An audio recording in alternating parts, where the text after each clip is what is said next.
What are the odds?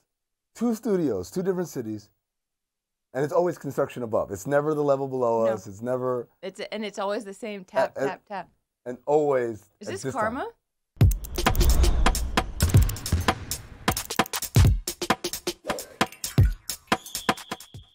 Welcome to Oddball. I'm Amin Elhassan in Phoenix, and over there in New York City is the one and only Charlotte Wilder. I think we are matching colors a little bit. I was just gonna say this is what we both wore black on Valentine's Day, and on a random Tuesday in February, we're like, you know what? Look, check out what it does. Ready? Oh. Oh, yeah. Mine looks like a kidney bean, so that's why. Alas, my lot in life. We've got a great show for you guys today. Still spilling out content from All-Star Weekend. Charlotte got to sit down with the one and only Joakim Noah. You don't want to miss her conversation with him. He is one of the most colorful characters in NBA history. Also, the Clippers. They got new logos and new jerseys for their new building. But the same old jokes are coming out, Charlotte. We're going to make fun of them for some questionable things. Also, I do a victory lap about All-Star Weekend and All-Star Weekends coming in the future. But first, let's start with some fisticuffs that happened on Friday night between the Heat and the Pelicans, resulting in a bunch of suspensions. Charlotte, who got slapped on the wrist? Who got slapped on the well, like everybody, basically. But Jimmy Butler is among 5 players suspended. It's a 1-game suspension for Butler and Najee Marshall, quote, for instigating and engaging in an on-court altercation, which did involve Marshall, I believe, putting his hand on Jimmy's neck. That seems to me to be where things went really south, I mean. But the Heat's Thomas Bryant and Pelicans guard Jose Alvarado, they got 3-game suspensions because they left the bench area during said on-court altercation and fighting. And Nikola Jovic, who will forever not be Nikola Jokic, received a 1-game suspension without pay for leaving the bench area during the brawl. So a lot of slaps on the wrist for a lot of wrists being thrown around with fists. I mean, yeah, you know, it's funny. I was on the radio with Jason Jackson, who's the play-by-play radio announcer for the Miami Heat, and he was wondering whether the guys that got off the bench, because they technically did not enter the court area, they were on the sideline. He said, does that mean they get suspended, or is that just a fine? And I said, no, buddy. Amin Elhassan of 2007 would like to remind you that Amari Stoudemire and Boris Diaw ran vertically up the sideline to go help a teammate up who had been hit down, you know, Steve Nash. And David Stern said, the rules say leaving the bench area, and they left the bench area. And I said, but they went, you know, in a peacemaking capacity. They didn't go to jump in.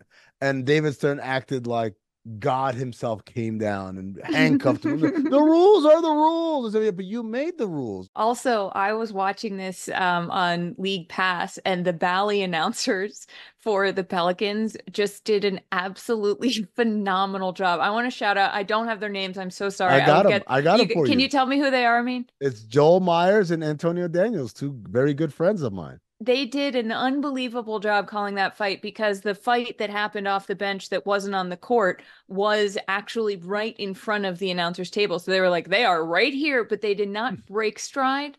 They kept narrating the fight the whole way. I mean, it was a masterclass in journalism. Jason Jackson also similarly got a lot of praise for his play-by-play, saying that perhaps he should look into maybe calling some boxing matches, you know, with that kind of technical ability. So I'm glad that a lot of my friends discovered a new ability, a new talent unlocked during that argument, or excuse me, that altercation. All right, elsewhere. Let's get right into these Clipper jerseys. Let's do it. All right. I like them. I like the new jerseys. I think everybody has said the same thing. The jerseys, they look phenomenal. It's a nice, clean look. It's a modernized look of that Clippers logo of the 90s and the 2000s with the script. Yep, they've got the navy, the white, and the red with alternating. The maroon. It's not like a bright red. It's not like a bright red. It's not like the old red. It's like it's a little deeper. It's a richer burgundy, perhaps. I'll wear a Clippers jersey, one of the new Clippers jersey, and we'll just see what it looks like. I have an old Clippers jersey that I can Okay, wear as great. We'll well. just So have we a could, Clippers jersey party. why not? You know what, Clippers, we'll do that for you. You know, that's the good news. That's the glass half full side, glass half empty. What is up with that logo? It looks like the Queen Mary parked over there in Long Beach. Have they ever What? seen like a Clipper boat? Like, you know, like the big schooner or whatever they call Oh, it with the yeah. You know, I they, mean, I could tell you everything about a schooner. A schooner is oh, a that's ship. right. A schooner is a ship that has two masts where the mast in front is shorter than the mast behind it, which lends itself to all sorts of amazing graphic design capabilities that they have foregone in favor of making it look like the icon of the seas. Check out these uniforms, these jerseys. See that on the side?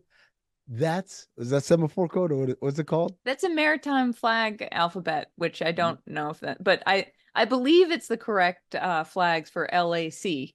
Yeah, another callback to the fact to our great history as a franchise based in nautical terms, apparently. But So Charlotte, I true. want to ask you a question. Mm-hmm. Should they have changed the name? Clippers? Yes. Yes, I think probably yes. If you're going to do a whole rebrand, if you're building this whole new arena that is going to be the pride of Los Angeles, as they're hoping it will be, this would be the only time that you could actually change the name without everyone be like, "Why are you changing the name?" Because even now, the Clippers are playing amazing. They're fourth in Yes. the West, and nobody thought this would work. But you hear Clippers, and it's still sort of like, it's a little bit of a joke, even though they're not right now. Yeah.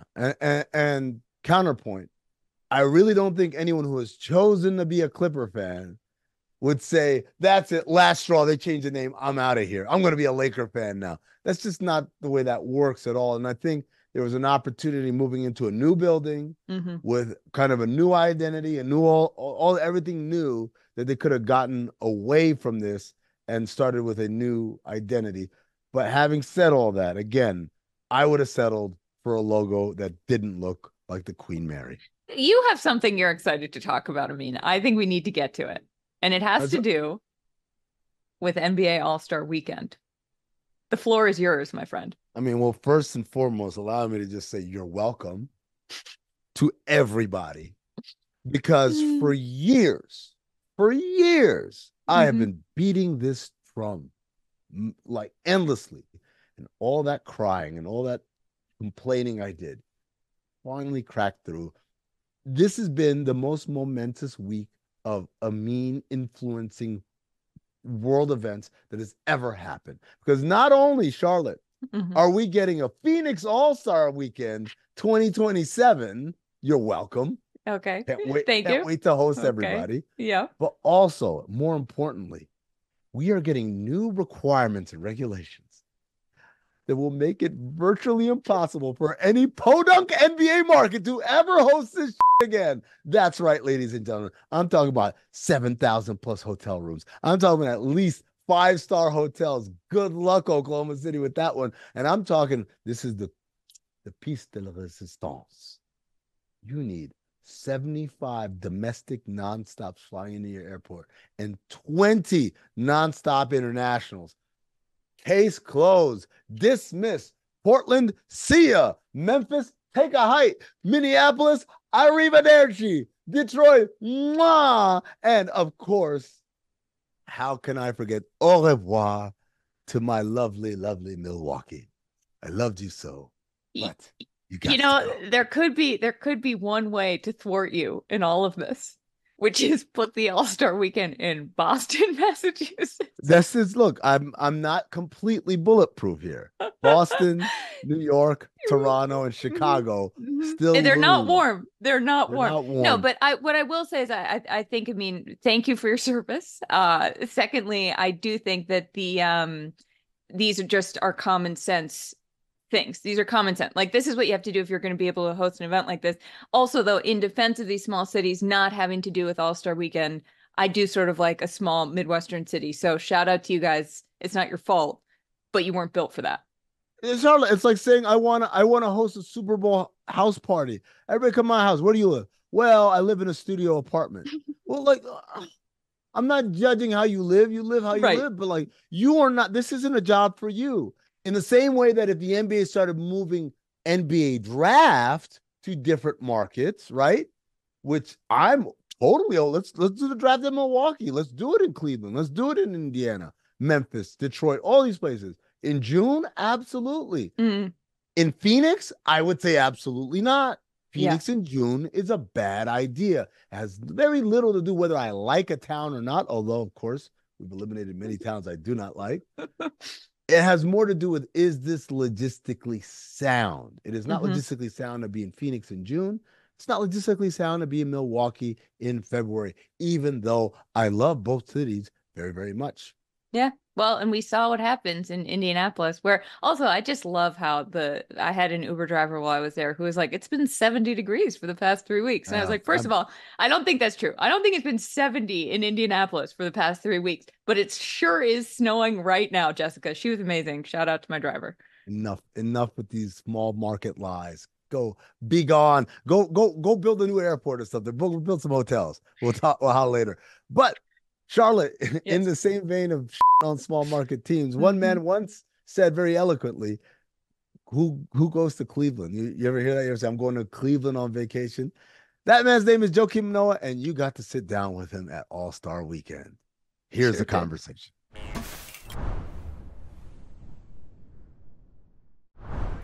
Joakim Noah, you really don't need an introduction. Two-time All-Star. You were in the league for 13 years. You won 2 national championships. You're sort of a legend. Thank you so much for joining me today. Now, you're here at All-Star for the Basketball Africa League and the NBA Africa Academy. How did you get involved with that? Really, it's a blessing. Yeah. You know, just to be, first of all, thanks for having me. Oh. And you're welcome. And yeah, it's really nice to be at All-Star. You know, this is the whole business of the NBA comes here during this time. And you know, right when I retired, I was blessed to be able to invest in a league in Africa with the NBA. And you know, I've been able to really travel around the continent and just watch this league grow over the last 4 years. So you know, a lot of the key players are here, you know, BWB, Basketball Without Borders, they're all here. So some of the players are here who've been in the NBA Africa Academy. So just building relationships with everybody and, you know, just very proud to be a part of this league. You know, we talked to Kaman Malwakt, and he was explaining, you know, what it was like growing up in Uganda and having to walk to the court miles and then walk back, and you could only practice at the hottest times, and how the NBA Africa Academy, what his day is like. How he's like, it's a 2-3 minute walk to the gym. What has it been like seeing guys actually go through this program? Honestly, I would say very well deserved. You know, when you see kids who have that kind of hunger to be better and to help their families and being able to give them real opportunities, real infrastructure for them to get better, and then just to see the progress in the kids, to me, that's what it's all about. I like going back to Africa. It's a different mentality over there. I think that there's a lot of gratitude when you do things in Africa. So I'm very, very excited about what's coming up next, and you know, the more we have these conversations, the more we raise consciousness on what's going on in Africa and what the needs are, and just seeing these kids blossom into top picks in the draft. I mean, I think that's what it's all about. Yeah. Do you remember being 17? What you felt like as a basketball player at 17? What did I feel like at 17? I think I just started getting recruited by, you know, college coaches. It was an exciting time. What was that like? If it's sort of like dating. You're like, what are you? Like, are we a match? Are we a match? Is this? Well, I think at 17, it was smaller Division I's. It was schools like Marist. You know, it wasn't top schools or anything. And then, you know, it was just all about the journey and just enjoying the work, the practice every day, whether it's lifting weights and getting used to building good habits, you know, staying away from the parties and things like that as much as possible. I mean, I'm from New York City, so, you know, there's a lot of distractions in that city. So for me, I think that it wasn't until that summer when I was 18 when I went to ABCD camp. That's when things changed, and then off of 1 week of camp, you know, I was getting recruited by everybody. You said something interesting when you talk about like building habits and the work ethic of it all. I feel like people might not understand, if you're a casual fan of the NBA, what goes into actually being an NBA player. And you did that for 13 years. What is the mental mindset that you have to get into? How did you keep yourself together? I mean, there were definitely a lot of highs and lows. Yeah. But I think, you know, that the habits start young. I was blessed to have a father who was a professional athlete.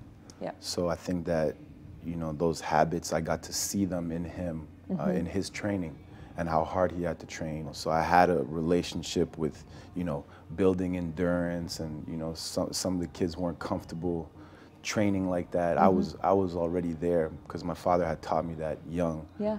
And then I think as you get older, you know, I think that the NBA, people see the final product. They see it's not a glamour life.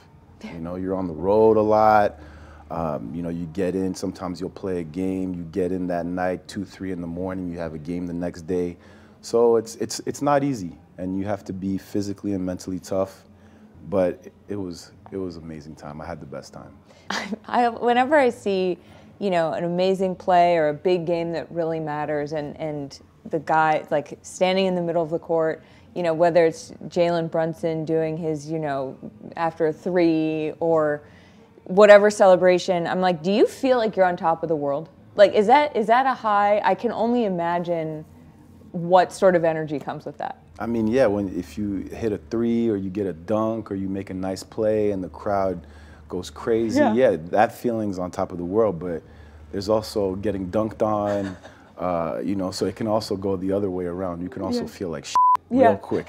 So it's always about the next play. Because you're emotionally, it's a roller coaster. Yeah, you got to stay as even keeled. You know, when Udonis Haslem, when they retired his jersey, his speech, it brought me to tears, Joakim, because he was talking about the first time his brother took him to play basketball. And he went to the court and UD took a shot and just totally airballed it. And his brother caught it and dunked and looked at him and said, "Nice pass." And to me, what was so moving about that is that he was basically saying he saved him from embarrassment. And I think so much of being a professional athlete is being willing to be embarrassed, because like, whether you like it or not, if you play long enough, like you're gonna end up on the wrong side of a dunk poster. It's tough. I was a very emotional player, and people don't realize you're playing in front of 20,000 people. It's hard to go to sleep after playing in those kind of environments. Really? I mean, for me. Yeah. Some people, it was easy for them, and they could come to practice the next day and be. I mean, I think that the reason why I played 13 years and not 18 years is because I played a certain style of basketball. I wasn't out there shooting threes. You know, I was playing all out every second, and you know, it took a toll. Physically and emotionally, you know? Totally. Yeah. What was All-Star Weekend like? I mean, we're sitting here in Indy and there's like a party going on outside, even though I don't think anyone's there, and like it's snowing, but shout out to Indy. I love how walkable it is. What is it like being an All-Star? Honestly, it's a dream come true. You know, first we're so blessed to even just play in the league. You know, it's been my dream since I was a little kid. Yeah. Since I could remember, this was always what I wanted to do. And you get to live that, and then to play in an all-star game with the best players in the world, and to see your friends and your family, the pride on their face when you're walking on that court. Like, those are memories I'll never forget. Before we started filming, you were saying that you hope they figure the game out, because last year it was a mess, and yes, it was. Do you think that going back to the East-West format is going to help that? I mean, what I would love for them to do, if this is just my opinion, is they should do an America versus the rest of the world. I really feel like the competition would just get real. I think people would really get into it.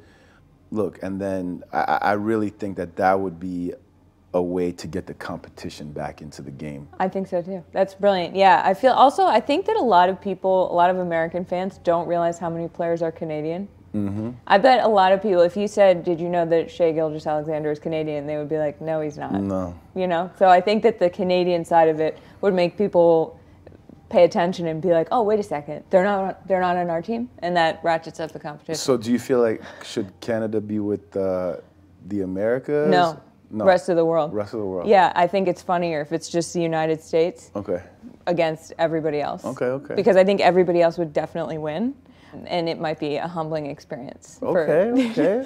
I don't know. Maybe cut that out. Okay. Maybe don't put that in. Whoa. I think everyone's gonna come for me. You just made it hot. Yeah. Sorry. Anyway, I think I'm red. I think I'm blushing. On a less hot take note, you have this foundation called Noah's Ark. Yes. That you founded with your mom, who's an artist. Yes. A singer? Is that? No. Painter? Tell me what she does. She's a sculptor. She does a lot of art therapy. Art therapy. And this foundation that you started with your mom, combining art with sports. I feel like there is such a bigger connection between art and sports than people put together a lot of the time. Like there's something very graceful about both of them, not to get too, in the clouds, but it seems it's very cool to me that you're putting those two things together as a part of a program. What does that look like?